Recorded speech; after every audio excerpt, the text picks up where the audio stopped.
Battery চালিত রিকশা চলাচল বন্ধে হাইকোর্টের নির্দেশের প্রতিবাদে রাজধানীর বিভিন্ন এলাকায় সড়ক অবরোধ করে বিক্ষোভ করছে রিকশা চালকরা।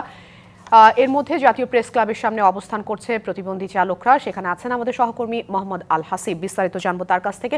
হাসিব, কি বলছেন যারা আসলে শারীরিকভাবে একটু অক্ষম সেই সমস্ত রিকশা চালকরা, সেই সাথে কতক্ষণ নাগাদ তারা এই সড়কে অবস্থান করবেন, কিছু জানিয়েছে কি?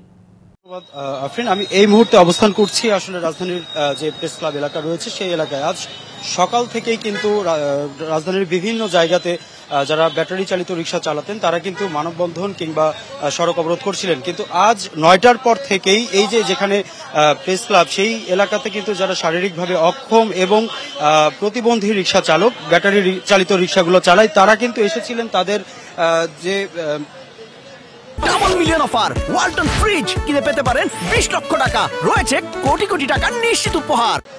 তাদের যে দাবিগুলো ছিল যে আসলে এই ব্যাটারি চালিত রিকশাগুলো চালানোর মাধ্যমে কিন্তু তারা তাদের জীবিকা নির্বাহ করে থাকেন, কিন্তু এই রিকশাগুলো বন্ধ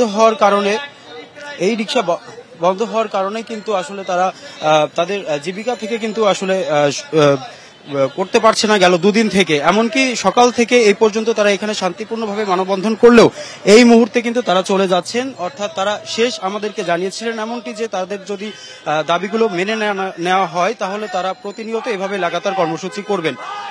এবং এখানে যে অবস্থা রয়েছে সেখানে যারা রিকশা চালক ছিল সকাল থেকে তারা কিন্তু এই মুহূর্তে চলে যাচ্ছে এই প্রেস ক্লাব এলাকা থেকে। তো গেল দুদিন আগে থেকে কিন্তু আসলে এখানে ব্যাটারি চালিত রিকশা বন্ধ হওয়ার পর থেকে তারা এই মানববন্ধনগুলো করার জন্য প্রস্তুতি নিচ্ছিলেন এবং রাজধানীর বিভিন্ন এলাকা থেকে যেমন কামরাঙ্গীরচর, মুগদা, মান্ডা কিংবা বাড্ডা এই সকল বিভিন্ন এলাকা থেকে আজ সারাদিনই কিন্তু তারা এখানে এসেছেন এবং এখানে এসে কিন্তু তারা এই শান্তিপূর্ণভাবে মানববন্ধন করছিলেন। তো সকাল থেকে এই মানববন্ধন করার পর কিন্তু দুপুরবেলা যে আইন শৃঙ্খলা রক্ষাকারী বাহিনী ছিল তাদের অনুরোধেই কিন্তু আসলে তারা এই সরে যেতে বাধ্য হয়েছেন। হাসিব, আপনাকে ধন্যবাদ।